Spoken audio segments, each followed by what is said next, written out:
Hello and welcome back to another character creation video. My name's Lumin and today we are back in Last Epoch for launch. Version 1.0 is upon us. Uncover the past, reforge the future. Last Epoch is a time travel action RPG in which you can ascend into one of 15 mastery classes, explore dangerous dungeons, hunt epic loot, craft legendary weapons, and wield the power of over 100 transformative skill trees. Face dark empires, wrathful gods, and untouched wilds to find a way to save Aetera and time itself from the void. Yeah, so it's an action RPG, much like Diablo, and much like the earlier Diablo games, it runs a what you see is what you get system for character creation. So yeah, what you see here is what you get. These are the character classes. You do not get to customize their physical appearance right here when you create in the character. You get what you're looking at right now. The customization comes in the form of mastery classes, skills, talents, and the stuff that you actually equip after creating the character and jumping into the game. Now, this is the launch version. The models have apparently been updated. All the mastery classes are in, and we're going to jump in here and have a peek at everything that's available. If you'd like to do a deep dive to discover all there is to discover about Last Epoch, you can find some links below, and you can, as always, find timestamps. Use them. Find what you're looking for in the video, and leave satisfied. That's all I ask of you. Now, we're going to jump in, and as we do that, I'm going to say that the mastery classes, you will see them on each one of these classes that are available. They are unlocked after you spend enough points in your class talent tree, and then you complete a quest in-game. It apparently doesn't take all that long, but you got to play a little bit to unlock them. Right, so let's jump in. The first class, Sentinel. Strong in honor and fearsome in combat, the Sentinel stands stalwart against what is unjust, even at the end of the world. He looks pretty fantastic, and this armor is just like, it's perfect, man. It's exactly what I want from a Paladin-style class. So yeah, this guy, sword and board, at least on this version of the class. Key skills, we have Warpath, and if you want to look at these, you can just pause the video and have a peek. Shield Bash, Javelin, Rebuke, Multi-Strike, and Lunge. A lot of these will sort of sound familiar because a lot of these abilities and abilities like these can be found in a lot of different action RPGs. These are the base abilities for the Sentinel class, and now the masteries. Void Knight, a Sentinel who has taken part of the void inside himself and uses it to devastate his foes. His swings leave trails of void that eagerly consume the essence of his enemies, darkness eating them away from the inside out. Oh, that sounds sick. It's sort of like a Death Knight-y style thing, and as far as I understand, a lot of these mastery classes use different weapons. They approach combat in a completely different way. Erasing Strike, Volatile Reversal, Abyssal Echoes, Devouring Orb, and Anomaly. Fantastic. Forge Guard, skill, strength, steel, and the knowledge his training will prevail. His strikes are surer than hope, and his armor is stronger than despair. A bulwark of steel whose mastery of weapons, armor, and molten metal dominates the battlefield. I think this is the most traditional warrior style choice. I kind of like the idea. Forge Strike, Shield Throw, Manifest Armor, ooh, Ring of Shields, and Smelter's Wrath. This is sort of just a taste of what you get. Our final mastery class, the Paladin. Where a blow would strike him down, the light within rises. When his allies would cower, this light gives him the ability to lead. A righteous warrior focused on empowering and healing his allies, who can take down swaths of enemies with holy fire. So a more supportish, more traditional paladin. Holy Aura, Healing Hands, Sigils of Hope, Judgment, and Smite. And I think it's very much worth mentioning that all these classes are perfectly capable of solo play. That is it for the Sentinel.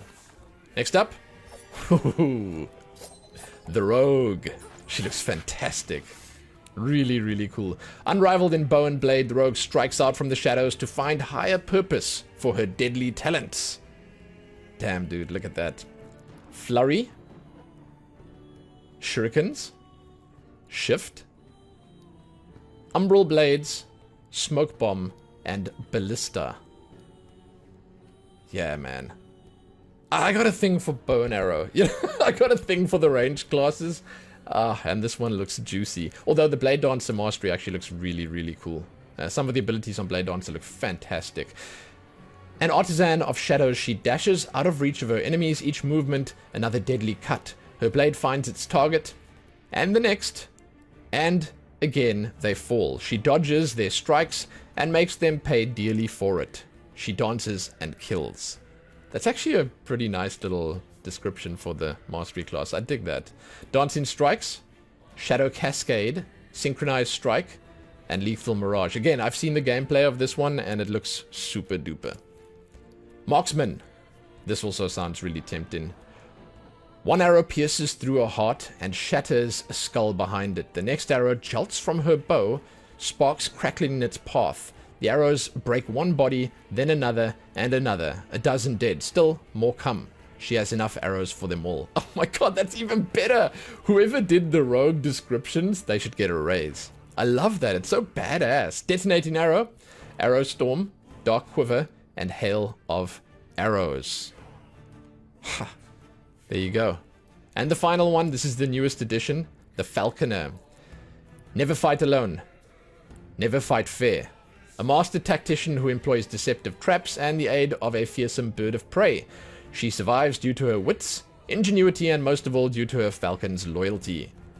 Falconry, that summons the falcon to fight for you.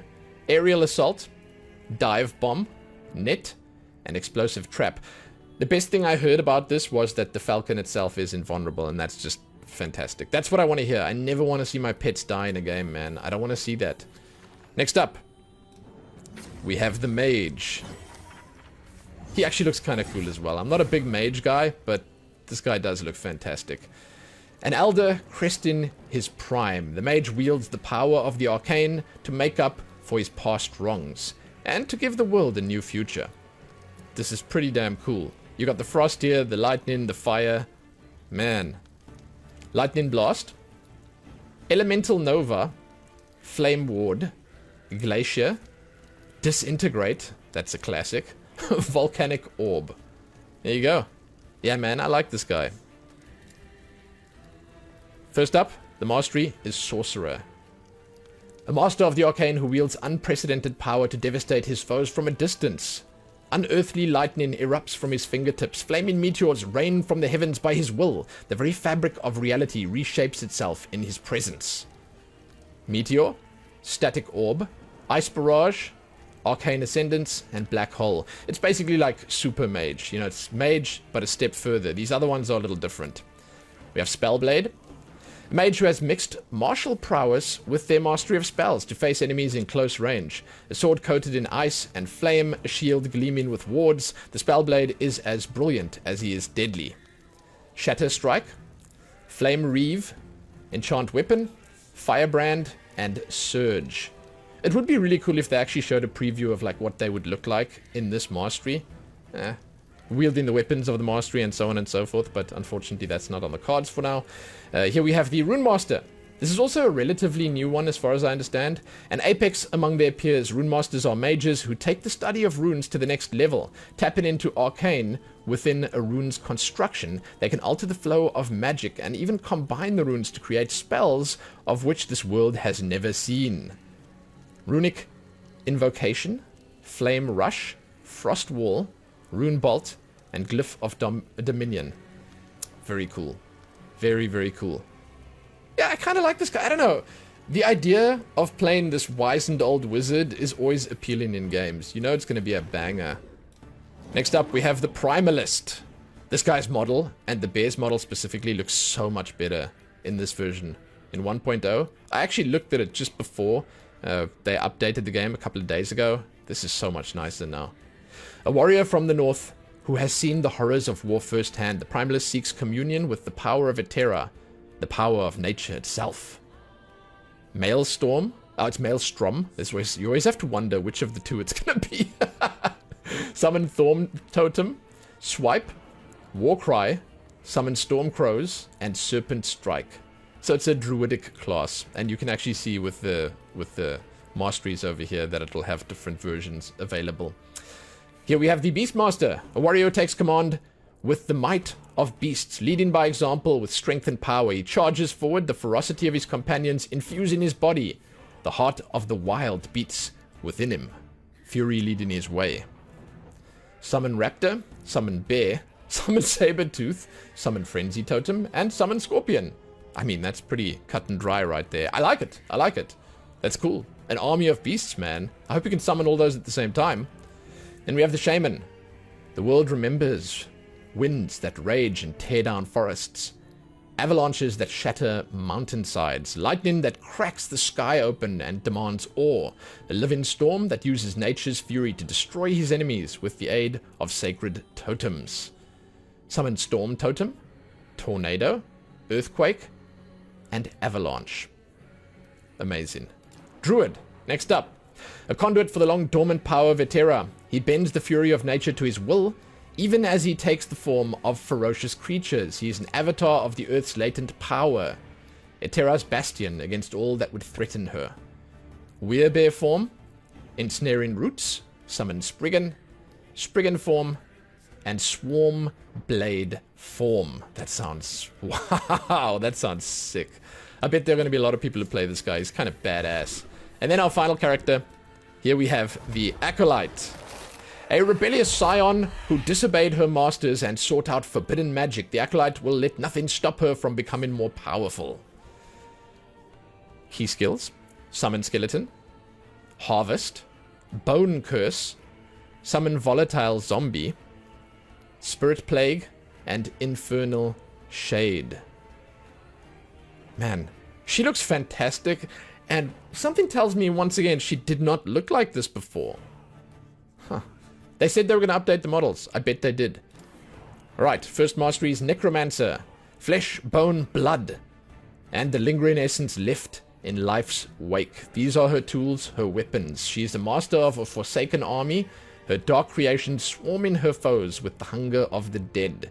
A hunger born from her power and fed at her command. That's a good one as well. That's a nice description. Really, really cool. Summon Wraith. Summon Skeletal Mage. Sacrifice. Dread Shade. And Assemble Abomination. Huh. Very cool. Very cool. So she's the minion master. Lich.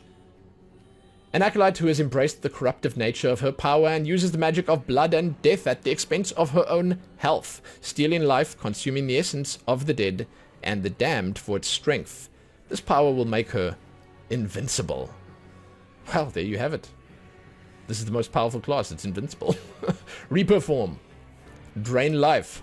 Aura of Decay. And Death Seal. I've seen some gameplay from this one also. Really, really like what I've seen. And this is the final mastery class and also one of the other new ones that were added. This came along with the Falconeer for 1.0's release. This is the Warlock. Master of the forbidden arts, they rend the spirits of their foes with relentless curses and corrupting flames. Chaos Bolts. Chthonic Fissure. Ghost Flame. Profane Veil. And Soul Feast.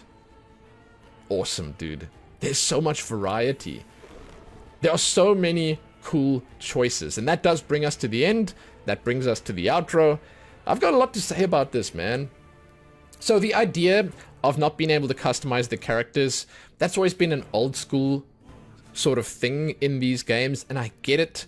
You are jumping into one of these characters, you are playing this role, and you get to customize your character in so many meaningful ways. So I'm cool with that. I'm cool with that. I love the variety available. And you know what I really love? Is that each of these masteries and each of these classes and all the stuff that we see in here, it all feels super familiar, but new and fresh and exciting. And I think that that's sort of the vibe that I'm going with into Last Epoch. That's the feeling I'm taking with me. And I think that you guys should probably just do the same thing when you jump in. Yeah, go into it ready to enjoy yourself, ready to have a good time, ready to be open-minded about what's available and what your choices are. So, yeah. there we go. If I had to give any criticism, it would be awesome if they could add customization. I did read in an interview very recently that they said they'd love to do it, but it would be a lot of work. So it's definitely there. They've spoken about it.